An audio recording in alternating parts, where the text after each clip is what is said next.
Welcome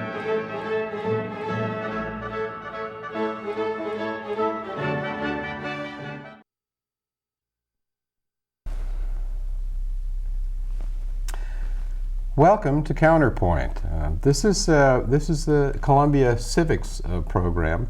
I'm your host and moderator, Carl Scala. I'm a 3rd Ward City Councilman. And tonight we're going to take up the issues of energy and climate change. And with me, my guests are Frank Cunningham to my right. He's an engineer with the state of Missouri and DNR's Energy Center and the chair of the city's Energy and Environment Commission. Kip Kendrick, right next to him, is the vice president of Benton Stevens Neighborhood Association and is also a member of the city's Environment and Energy Commission. This is kind of, for me, this is kind of like Old Home Week. I kind of grew up with the Environment and Energy Commission. It's one of the few commissions that the city has that has both county and city representation on it. I recall that when I was several years ago, when I first came on the Planning and Zoning Commission, one of my the penalty of being a new member on the Planning and Zoning Commission was that you had to be the liaison for one of the city's boards or commissions. And the choices were at the time, I believe, the Cultural Affairs Committee, the Bicycle and Pedestrian Committee, and the Energy and Environment Commission. So I chose that one at the time. That was about 1999, and I'm glad I did. I mean, in the ensuing years, I think I've served up until about 2 years ago, about 8 or 9 years on that commission. And we've run the gamut for a lot of, certainly a lot of energy issues. The history of some of the reports that were generated by that commission go all the way from outdoor lighting standards, wind energy white papers. There were tree ordinance revisions that were considered. There was clean indoor air was originally considered by the Environment and Energy Commission and then given over to the Department of Health. And then more recently, there was an initiative by the EEC to encourage the mayor to sign on to the mayor's climate change agreement. But enough of me talking a little bit about the past about this great commission. I'd like to invite either of you to talk about some of the other things that are happening right now with the Environment and Energy Commission. One of the things I'd like to introduce about the Environment and Energy Commission is how it works. And basically we have 10 members and 1 liaison from the Planning and Zoning Commission. These members, as Carl said, are made up of city and county representatives. And our issues are ones that are either brought up by the individuals of the commission or they're brought to us through the city council, or a lot of times it's coming from the Columbia Water and Light Department because they are the ones that have the staff liaison that works with us. And so all our communications go through the Water and Light Department. But just about anything on environmental or energy issues we can discuss, and that's sort of how we get our information. Like I said, some of it's information that we bring up on our own that we feel is a hot topic at the time, and other times it's topics that the City Council wants us to address and assist them on. I can remember when I first joined the EEC a long time ago, my first impression at the time, no offense to anyone, was that it was kind of dysfunctional. When I got there, the issue that we were discussing early had to do with outdoor lighting. It was a charge that the City Council gave to that group, and I think they had made some progress on it in terms of residential lighting, the spacing of lamp poles or posts or something like that. But there was another issue, and a bigger issue, that people tended to try and avoid, and that was commercial lighting at the time. And I can recall, and he will go unnamed, but the chair of the commission at that time interpreted the rules of the commission to suggest that the planning and zoning liaison did not have the right to vote on these issues, and in a sense was kind of controlling the agenda. Now, we've come a long way since then. I can remember taking a look at the ordinance, the enabling ordinance, and it's pretty broad. It says that, that this group can accomplish almost anything when it comes to the environment and consultations, particularly with regard to conservation of energy, that kind of thing. But I think we've come a really long way, and we've been very lucky to have really good leadership on the county. You're the chair at the moment, and the membership has really been helpful. There is one issue that I wanted to bring up just to get your opinion on it, because at this point it's really an opinion. It was something that I always thought about, and that is whether or not some of the boards and commissions, including the EEC, should have the prerogative to initiate reports to the City Council. I was always of the opinion that that is legitimate as long as it didn't cost the taxpayers anything, as long as we were not using staff time. It was legitimate to initiate a report. There are those, however, who feel that the commission should only respond to specific requests from the City Council. And I don't want to put you on the spot, Yeah. but I just want to get your impression as to which side of that you think is a legitimate place to be. Well, I can take that answer partly. As being a newer member on the EEC, I just came on in June, I believe, of last year, so fairly new. I would like to be able to initiate some discussion. I think that it's important for us to tackle the issues that the City Council puts before us, definitely. But I know that City Council members, they're all busy.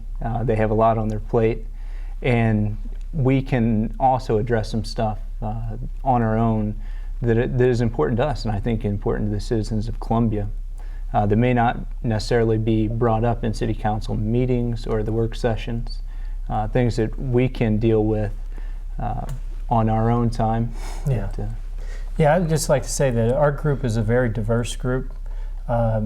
Kip, who is involved in the neighborhood gardening program, I got an engineering background, we have a developer, we have a retired nurse, just a variety of backgrounds of people. And so there's different topics that each of us kind of focus on.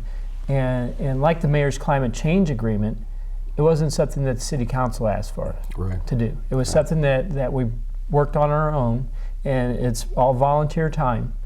And issues that are important to the community, that we see important to the community, that are coming up in the news over and over, we're going to, if we can, address them.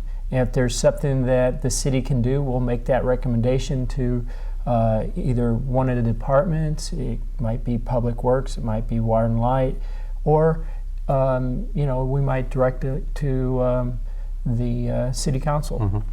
So, well, for what it's worth, I mean, I appreciate that perspective, because it's one that I wanted to take when I was on this commission, and I think from my perspective now being on the City Council, I really do appreciate people initiating those kinds of issues that I may not have even thought about a whole lot, but can contribute to the discussion. And frankly, if it winds up that I don't agree with some of those things, I think it's incumbent on me to suggest to those folks that I don't agree and tell them why.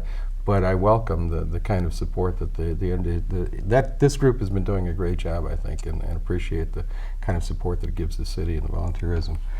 Let me just broaden this out just a little bit. I mean, maybe we can light on some of the actual topics that the commission has taken up recently, and some of the ones that have recently been in the news. You can take your pick. We can talk about. There are some tree ordinance revisions that we have been going on. We've been dealing with you mentioned the mayor's climate change agreement. Do you care to comment on any of these, the tree ordinance revisions, for example? Yeah, I could comment briefly on the tree ordinance revision. And let me lead into that by saying as a newcomer onto the board, I have had to learn the appreciation of the process in which things change. I came on, I think, expecting things to change a little bit easier, and didn't realize it was quite a process. It's always a frustrating predicament to be in. But it's been a nice thing to learn how to go about making a positive change. With the tree ordinance, we've taken several different angles at this, and I know that you worked on it for quite a long time also when you're on the EEC. Right now, the route we're going is we've spoken with the new arborist in town, Lou Phimister, and I've spoken to him about doing a master forest or urban forest master plan for the city of Columbia. And this is something he has done in his background. It's something he's capable of, and it's something that we feel that we need as a city to move forward, to have a firm idea and some concrete plans on how we can protect our forest, what we want to see our forests look like, 15, 20, 30 years down the road. And it also, we're coming to the understanding that from an urban forest master plan, this will eventually lead to changes in the ordinance, because once you have a master plan in place, then you can start picking out some of the pieces that will fit into the ordinance and change the ordinance in a way that will be productive. And has the discussion come up in terms of, recently we've been talking about GIS mapping and so on, and there was a flyover in the city because they have now perfected, some of the technology such that they used to have a larger resolution of about, I think about a yard or something per pixel. And now they have the resolution of 6 inches per pixel, which is supposed to be able to distinguish between the types of trees if they're leafed out. So the promise of this, along with a natural resources inventory that the council is behind to try and get a baseline for lots of kinds of things, land disturbance and for urban forests and so on. And now that some of that has been accomplished, I assume that they're going to bring this technology to bear on this whole issue. And about the resources inventory that was done, that is one of the tools that we see the Lou Fumister using in his urban forestry plan, the master plan. And that is something that we feel is a valuable tool, and we'll see how it's used in this regard. Yeah, I think the promise of this, the real promise of this has to do with the fact that we can finally establish a baseline and see what we have in terms of changes over the long haul. Yeah. And I think that has a lot of impact. Another area, actually an interest area with the EEC, was kind of an offshoot of the tree ordinance, but it has to do with land disturbance. Yes. And I know the city council is leaning a little bit on the EEC as well to look into some of these issues too, in terms, particularly after the incident at the end of Stadium, the Cross Creek incident, when that land was cleared prior to application for rezoning. So that's really what kicked that into being. But the council has jumped on this to request some information, even from the EEC. Yes, that is definitely one topic that we've been asked to address, and it's a tough topic for us too. We're trying to put our arms around it, touching base with the city arborist as well as the staff member that's in charge of the natural resources inventory that was done. And there's a few others that we want to talk to gather more information. We've gathered ordinances, land disturbance ordinances and tree ordinances from other cities, and just trying to digest this and being a diverse group of engineers, nurses, and other people within Columbia. We're still trying to figure that one out, and it's a hard one. Well, I hope that the folks at home appreciate it. I mean, all of this includes city council, but also all of these boards and commissions. This is all volunteer work, and this is a tremendous amount of work. I mean, the idea of reviewing some of other municipalities' ordinances takes a lot of time and a lot of effort. It's certainly something that there are a lot of dedicated people doing in our city, and we ought to tell them more often than we do that we really, really appreciate it.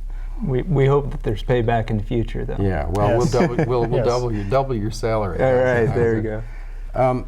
You care to comment? Recently, I know that I attended one of the League of Women Voters meetings regarding environmental issues, climate change issues. I think the mayor was there, Barbara Hoppe was there, you were there, Barbara Buffalo, who's also a member of your group, was there, and I think Tony St. Romain was there as well.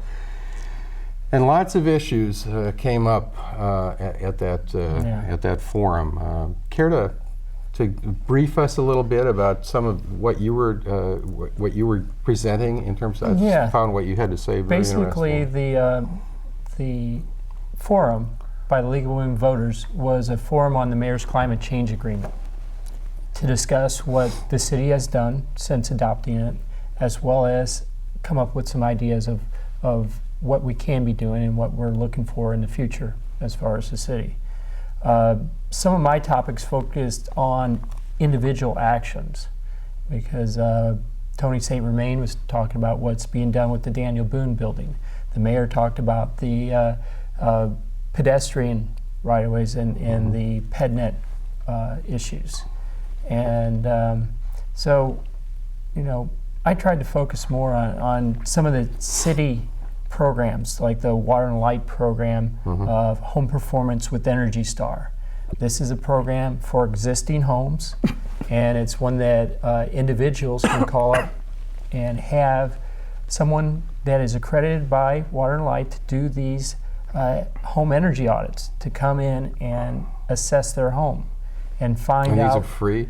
No, these aren't free audits. These are not, audits these are ones that you pay for, but there's also a payback on this. When you install insulation in your attic, or you replace your air conditioning unit, you reduce infiltration, like for every one air change of reduction in air change, you get $42 back from Water and Light.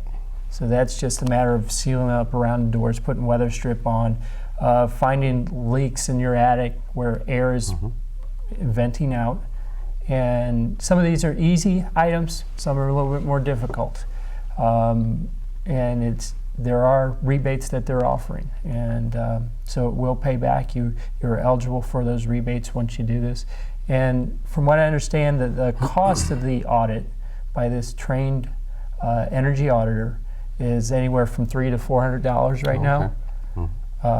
But what they do, they come to your home, they put a blower door in your home, in your front door, and suck all the air out of your house.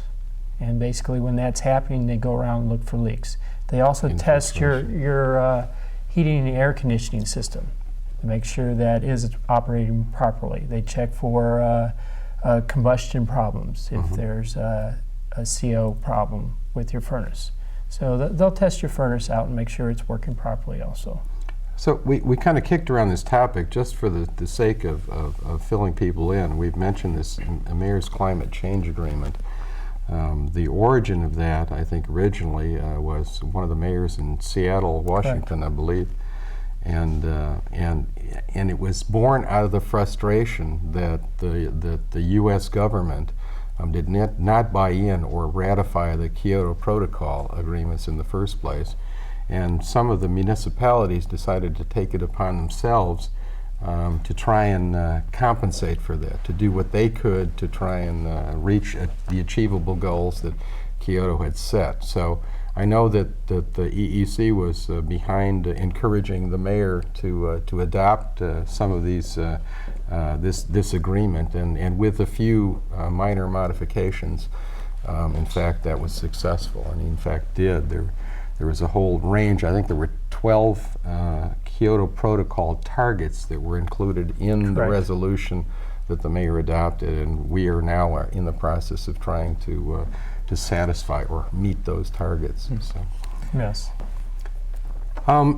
What about, to me it's interesting, one of the issues recently has to do with some of your involvement, local involvement, even Benton Stevens, but it's kind of a function. It's related to the energy and climate issues, because you're involved in a community garden project. Care to talk about that a little bit? I would love to. Sure, yeah. Go right ahead. Well, one of my plans and ideas with moving to Benton Stevens neighborhood, I knew that it was a strong neighborhood and a strong foundation, a good neighborhood association already in place. I wanted to move in and help create a tighter community, more social capital, and also create a network of different trades and different talents of people within the neighborhood. Last year, was our first year for doing a community garden. We did a neighborhood garden that involved over 25 gardeners. It also involved a large community plot where we all shared in maintaining these plants and growing them together. We had a community herb garden. We caught all our rain. We had rain barrels that caught our rain. No other source of Which water. I recall was another issue with the EEC at one time. I remember looking into the issue of rain barrels. That was a fascinating topic. Since then, I have monthly coffee shops at my house to continue to grow the network within the neighborhood and also expand ideas, because there are many people in our neighborhood who are very conscious people, environmentally focused, socially focused, and they have great ideas, and if we can get them into a smaller setting where they can share those ideas with people, then ideas will grow, and they'll be able to have the confidence they need to go forward and make progress with what they want to do. One thing that we're going to be looking at this next year, as we continue to grow the garden and as we continue to network, is creating a trade catalog so that we can identify local carpenters within the neighborhood, plumbers, electricians. We have soap makers, jewelry makers, tax preparers, just a wide variety of trades that we would like to fit some kind of online catalog or do maybe even a printed catalog to where we can access these goods within our neighborhood. And the environmental impact on that, when you grow your own food, you don't have to have it shipped thousands of miles. We don't use major fertilizers. We don't put a bunch of fertilizers on our plants. When you can access goods within the neighborhood, the services within the neighborhood, you're also saving energy on the transportation of those goods to your house. But at the same time, you're also keeping that dollar stronger by keeping it local within the neighborhood. And the more that dollar kind of rolls around in a smaller group, the stronger that dollar will be, no matter what the major market's doing. Seems to me, even beyond that, it's fascinating, even beyond the economic benefits, and certainly there are. What strikes me right away is, maybe it's my background or whatever, but it's the social benefits that you can get with a neighborhood group like this. And that can be extended, I don't want to go too far with this, but that can be extended all the way from a sense of belongingness and camaraderie within the neighborhood itself, but also in terms of crime prevention and all those other kinds of things. When you know your neighbors and you interact with them that much more, not only can you make a dent in this energy problems, the energy problems that we're facing, but there's a lot of other spin-offs for all of these other kinds of benefits that you wouldn't normally expect. I think one of the things too that makes local movement so powerful is that when people look at the issue of global warming or climate change on a worldwide scale, they get frustrated. You look at the whole picture of it, and it's pretty daunting, and you don't know where to start. And when you have some things in a local community, some activities that you can do locally to empower people and to get them making feel like they're making a change, and we are making a change, and we're going to find out that global climate change and other things, they're going to be tackled a lot on a local level, on a grassroots level. Yeah, I expect you're absolutely right. You can get a little bit. I guess you can try and figure this out a little bit too much, but I can even see the perspective of accounting for differences of opinion in people, because they have something in common. That is, they want to garden, and they do that. That's the exercise that brings people together. But they often have different perspectives, and in this town, God knows, we have differences of opinion, and usually a lot of people express them. And bringing those people together for some common purpose often means that discussions take place, and you find out that you wind up agreeing on the kinds of things that you would normally be having an adversarial relationship with. So I think it's a real positive step, no question about it. One of the things I'd like to touch on a little bit, a couple of things that I didn't mention that the EEC has been involved in as well, just to show some of the folks where the amount of work that this group has done. one of the issues that I was involved in earlier on had to do with the renewable energy portfolio. That really wound up as a ballot issue. The language was crafted. It wound up as a ballot issue. It was passed by the public. And as I understand it, we are now exceeding those expectations in terms of those renewables. And those were involved in that was wind energy purchases, some solar energy purchases. I know the council was involved. I can say this, unfortunately, I wasn't on the council at the time, but it was involved in a large purchase from a coal-fired power plant in Illinois. I think that was unfortunate, but this was about the same time that these renewables were coming online. Yeah. And one of the people that was involved in this and also had a very close relationship, who is no longer with us, is a former director of the Water and Light Department. His name was Dan Dashow. I must admit, I was very fond of Dan. Yes, and he was I very wish him well. forward-thinking, and he always seemed to Yes. have a very close relationship with the Energy and Environment Commission. And maybe you can comment on that. well, it's a shame that we lost him, and we can't go back. But hopefully, in the Water and Light's search for a new director of Water and Light Department, we will get someone comparable to Dan Dashow. And it's important that people keep on the city council about this issue, because as far as the actions that Dan Dashow and his staff and the encouragement that he gave his staff at Water and Light, I think it was unprecedented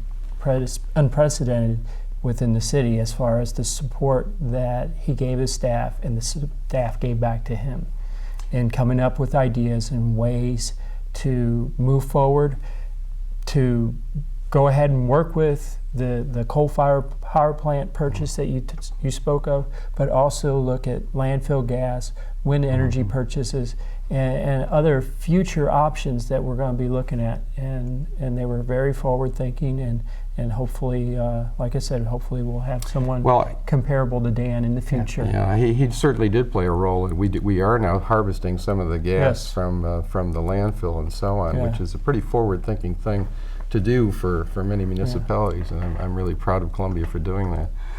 He was one of the few people. I've been to some economic conferences, and I sit back at a table and I always think about maybe asking a question to someone, and I can remember sitting at this one conference and thinking about, geez, I need to ask a question about conservation.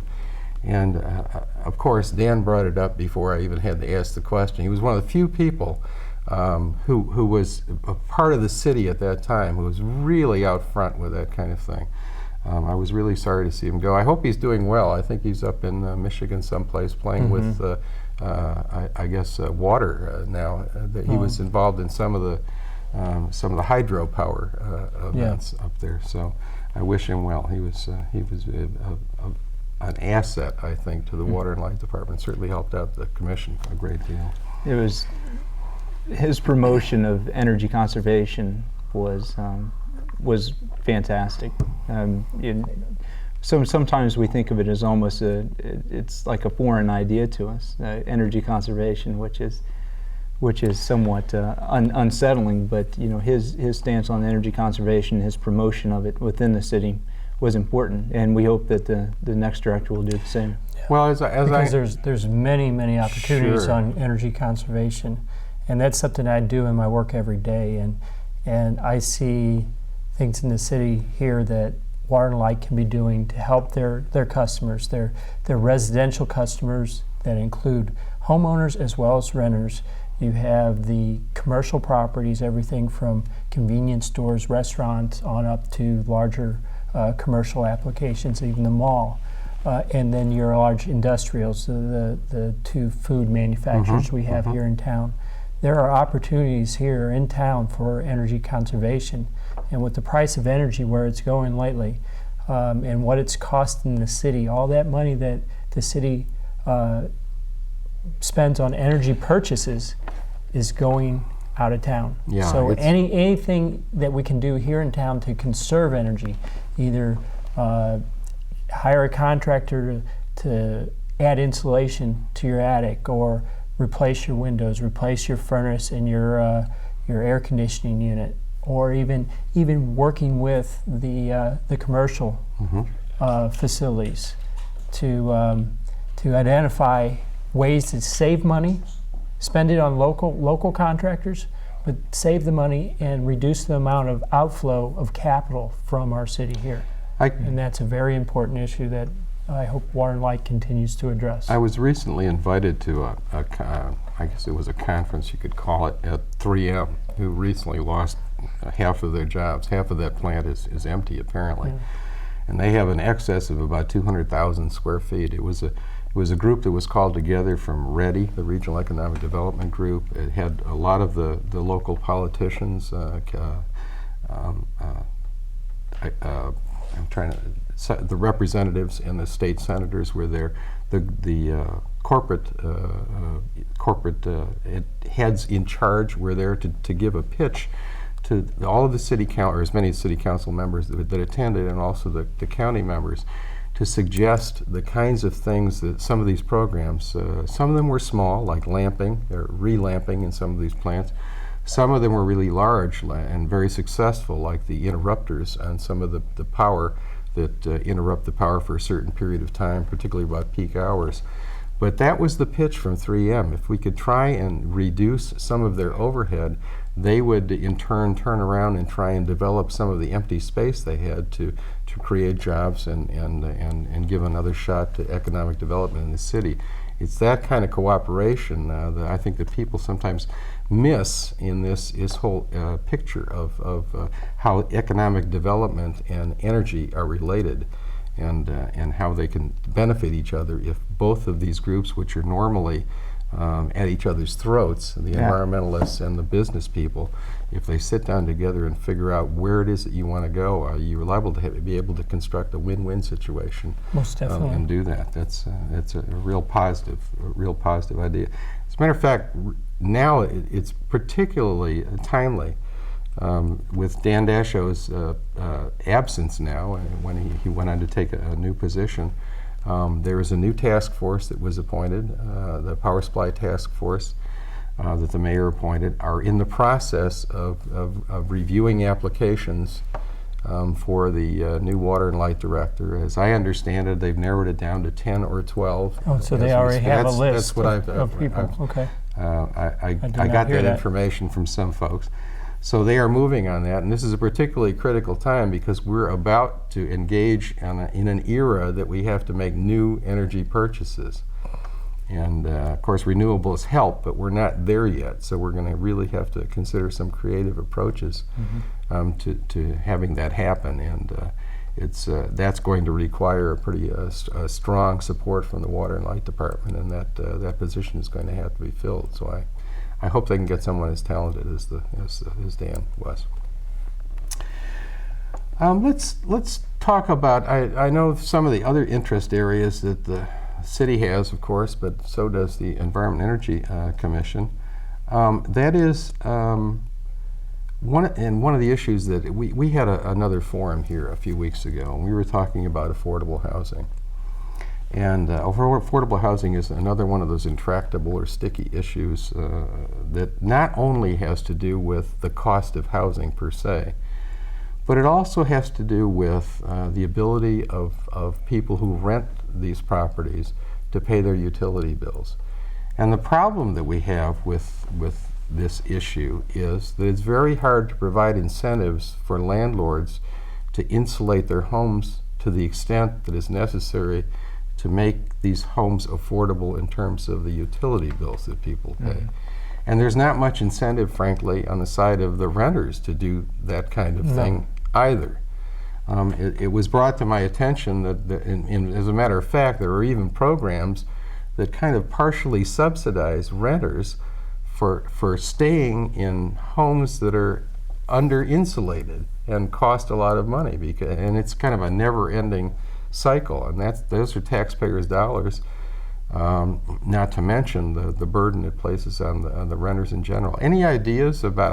I'm open to ideas on how to provide some incentives for rental property, because there's a tremendous amount of rental property in this town, and it's just like is burning energy for no particular reason, and it's not helping anyone.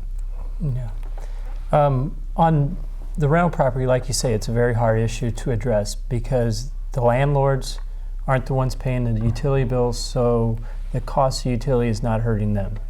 The renters are in the homes or the apartments, and they may be a year or two. And so the best thing for them to do would be change out to compact fluorescent lights. And maybe the idea of working with them specifically on some kind of compact fluorescent giveaway program where all renters are eligible for, say, like 5 CFLs. Mm-hmm. But beyond that, to get to the point of reducing infiltration, adding insulation, improving your HVAC system, those are all capital costs that the renter has no vested interest in supporting, because Sure. if they're not going to be there a year from now, it's just not there where they need to be spending money. And so one of the things that has been kicked around is what kind of labeling system could we put on homes or apartments, and take for instance how much energy they use per square foot or per bedroom, mm-hmm. and gauge that and set some benchmarks and say, all right, this apartment across the street is X amount of dollars per bedroom, and this one over here is running Y amount of dollars mm-hmm. per bedroom. And so it would have to be a voluntary program where the renters would work with Water and Light to put their apartment bills, their utility bills, mm-hmm. in some mm-hmm. sort of benchmarking program. From there, the incentive going back to the landlords, there's possibilities of doing refrigerator replacement rebates, where they, when refrigerators go out on them, they give them an incentive to mm-hmm. go to an Energy Star right. refrigerator. And these are things that have to be worked on, and one of the things that the Power Supply Task Force is working on right now with Burns and McDonald out of Kansas City is the Integrated Resource Plan. And I've only breezed through their preliminary report, but they touch base on rental programs. And hopefully they'll get creative and come up with some good ideas. But we'll have to see. What about the idea? It occurred to me, I was thinking about this issue when we had that affordable housing discussion, and the kinds of issues like a renter's bill of rights. It's pretty clear that we need to mm-hmm. provide incentives for a lot of people. We also need maybe voluntary compliance on some of these issues, because mandating changes is politically, it's a very touchy thing to do. And often you can have great success with the proper incentives. But what about the issues like establishing kind of a renter's bill of rights that includes, for example, this necessity of providing the last couple of months' utility bills on rental property when people rent it, just in terms of educating some of these folks as to whether or not these premises are energy efficient or not energy efficient at all. Is that a perhaps that might help a potential solution to some of this? I know we've got a handle on new development. I mean, to the extent that we do. To a certain extent. And matter of fact, I remember when I first got on the Environment and Energy Commission, it was I guess a year or so before that, at least I was told, that there was a big fight, a big battle over insulation values. And I guess the city lost that fight. I'm not sure who won that fight, even if they won it. But nonetheless, they decided not to increase the insulating values on some of the new construction. So we do have a handle on that to some degree. And as I understand it, recently, Texas, some places in Texas have really moved the ball on this in terms of trying to create energy efficient buildings. Even residential buildings in the future. Of course, they're taking their life in their hands politically, because they're mandating some of these changes to take effect by 2025 or whatever. Yeah. One of the problems I could see with having the landlord subsidize a couple months of the utility bills possibly could be when landlords take on all that cost. No, I didn't mean for them to subsidize the utility. What I meant for them is to provide necessarily the information provide as far as what the records were for the last two. I think that would be a stretch, but I mean just to kind of educate the folks who are renting the property and give them an indication of what that means, whether it's affordable for them or not. Well, that's kind of where I was going with the idea of doing a voluntary utility bill analysis on a property, and have the address where it's at, and put it in a database that's accessible, so that people can see that this apartment complex compared to this other apartment complex, everybody's different. You have some people that have bigger TVs. Some people like to leave their windows open. So there's going to be a lot of variations between how people use their space. But if you have a baseline for different apartment complexes, for different homes, you can see trends, and some may be high and some may be low, but there's some in there, some happy medium in there where you're going to find that, okay, this is a problem. It wasn't that somebody in the house had a bunch of grow lights trying to get their spring garden ready. It was actually the heat was just going out through the roof. Right. And so I'm not. And along with your idea, Carl, when I rented, I would request the past year's utility bills, and I didn't use the degree heating days or anything like that. But I would compare. I would look at the amount of gas they would use or the amount of electricity, and I would compare my savings, or what I thought were my savings on buying plastic, covering my windows, insulating around the door frames on my own. If the Bill of Rights for a renter has something included in there that if a landlord would be have to help in the cost of these, for the plastic, or for some of the smaller things that a person can do on their own, a renter can do on their own, if that could be subsidized or assisted in any way, that would be particularly very beneficial. if the things that are done benefit the owner of the rental property as well as the renter itself. I mean, there's some issues that we might be able to share. It is a sticky problem, and it's one of the biggest, I think, that we face in the city in terms of energy usage, because we have such a proliferation of rental properties in this town.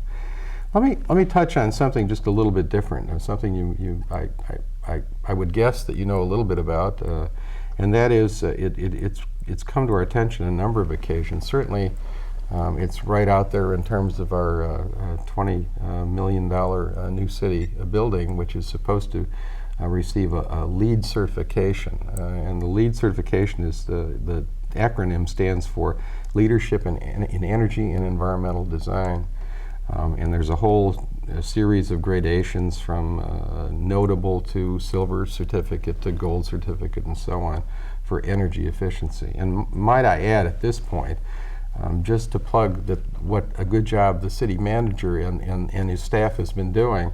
It was just reported in the newspaper that although the estimate on that building was $23 million, which sounds like a lot, it is a lot of money. The bid came in at about $20.5 million, so they managed to save some money on the initial bid. Whether or not there'll be a cost overrun, I don't know. But it's touted as achieving a silver certificate, and of course we had quite a controversy for a while with regard to the proposal on the green roof, something that I was very much in favor of, actually.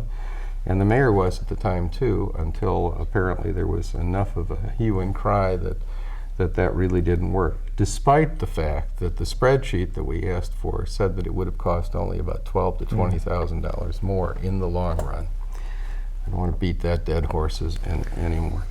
and it really did cause quite a controversy in town. Nevertheless, instead of that, on the top of the roof, there is going to be at least the infrastructure put in place for solar panels. Should that technology advance to the point that the kilowatt hour is competitive with the coal-fired power plant issue. So, and I think there are ways to deal with that.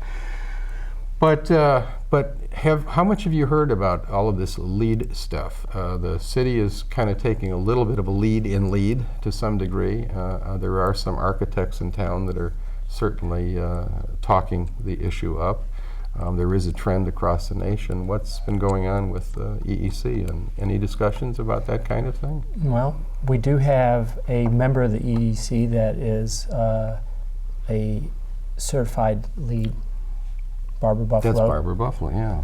And I myself work in a LEED Platinum building, and I'm not sure what thoughts you have, but I have my own thoughts. And see, the green roof might have got us to Platinum. Yeah. But my thoughts on LEED are this. I've been to LEED training. I've been to a couple of those. I've read the documents, and I believe in the principles of LEED. The issue that I have, and I've had with architects that are LEED certified, and is the issue of transition for the design community. Okay, and this transition is from status quo to future design minimums. Okay, and some architects I talk to that are LEED certified say, no, LEED's going to be around forever. And to me, it's like the exit lights. It used to be you'd have exit lights with incandescent or fluorescent. Now, if an electrician or an electrical engineer specifies an exit light for a building, for a commercial building, it's going to be LED. And these LED lights are so much more efficient. They last a lot longer. You don't have the issue of the fire marshal coming in and saying, your light bulb's burnt out on this, and this is a misdemeanor on it. And so that transition for those lights has happened.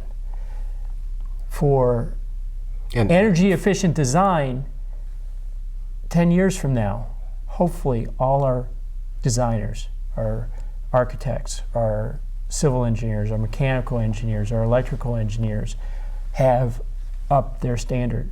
And what we have for LEED is what they do automatically in the future. Okay. Now there are some issues on LEED, specifically you brought up the green roof. My experience working on state facilities, I've been on many state roofs where there's been repairs or there's been a tree growing, and it's like, okay, you know, these roofs last 20, 30 years, and then you gotta replace them.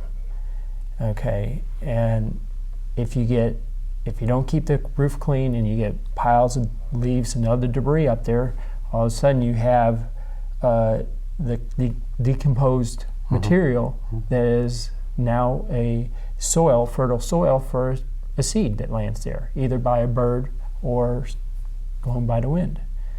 These seeds grow and those roots find their way into the building. And to put something up on top of that where you have to remove it to get down to the roof membrane, I see as future cost. I also see the added cost of the structure. And then, you know, the other issue is the plants. A lot of them are saying use sedum. And sedum dies back also. It will regrow, but it will die back some. And when that happens, you get the erosion of wind and rain taking away its soil content. Sure. Or you may have some a bird dropping a seed that doesn't belong there. And so now you have some other plant growing there that is taking over all the space that the sedum's grown in. Well, and so green roofs, I'm not in support of. I'm in support of reflective roofs. And so there are policies within LEED that I support and others that I don't. And just through my own experience And like I said, I hope it's something that gradually the designers of the buildings of the future will adopt these as the base Right. as we move on.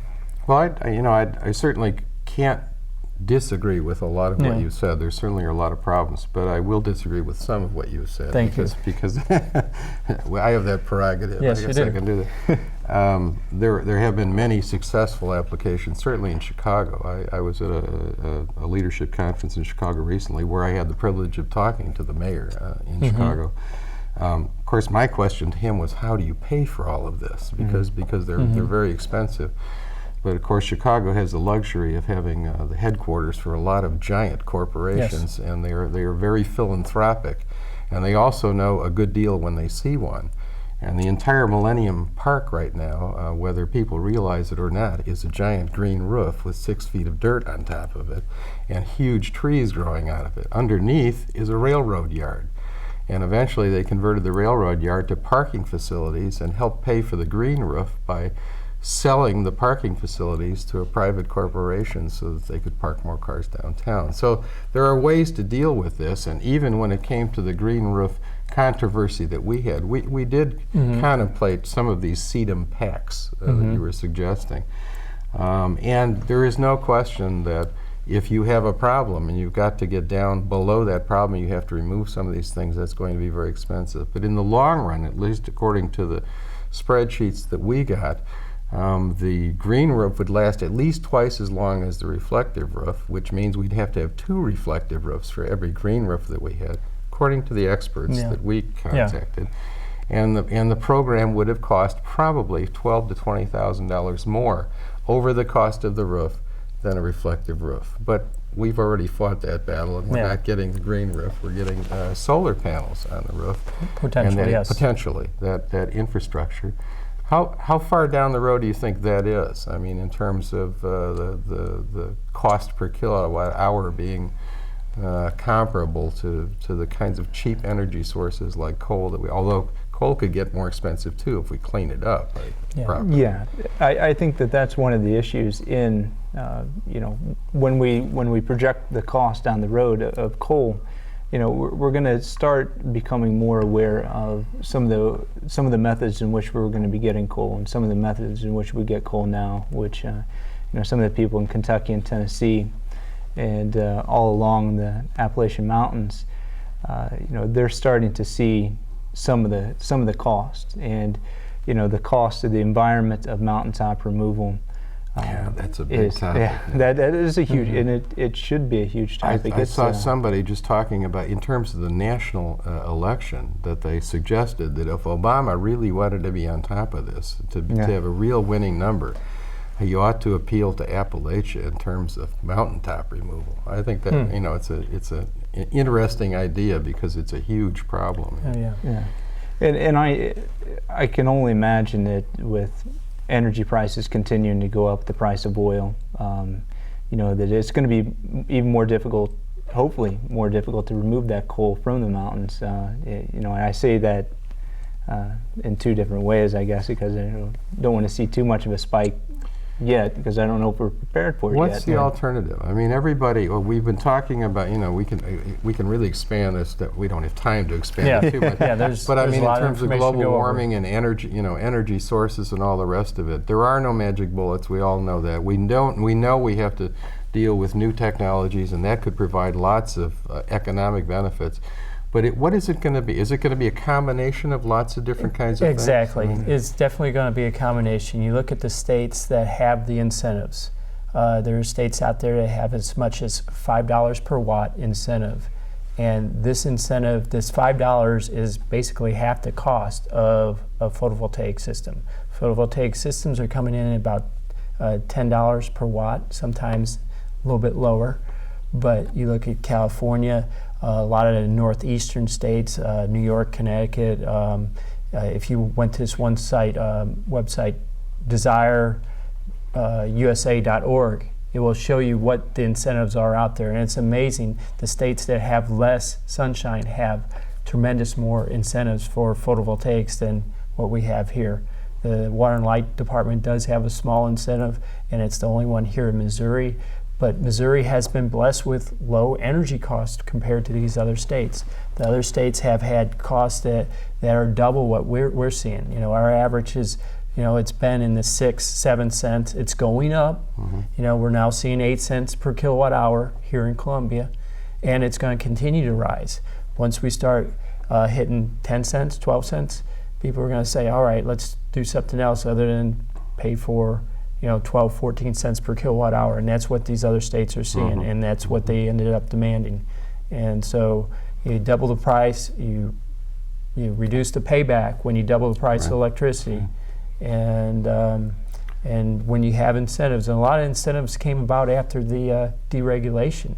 States that went towards deregulations have what's called a public benefits fund, and that's how they pay for it. And one other example as far as funding, Boulder, Colorado has what they call a carbon tax, and it's 0.2 cents per kilowatt hour, and they generate funds within the city of Boulder to help pay for these programs. Well, certainly all of these things are going to be in the public discussion. We again find ourselves getting down to the end of our show, coming across an issue like global warming is quite a large chunk to swallow, I suppose.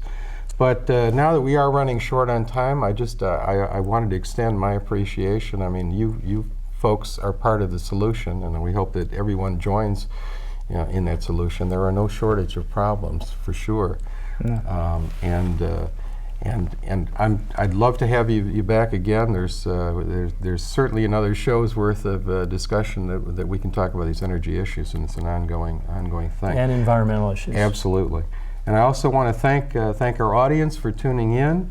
I'd welcome any comments that you might have to make about environmental issues or anything else, any questions or suggestions. I hope you have a wonderful night, and I really appreciate your watching. Thanks a lot from Carl Scala and Frank Cunningham and Kip Kendricks. Good night.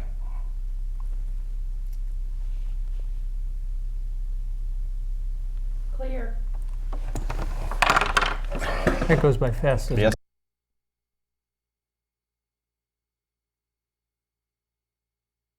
Yes.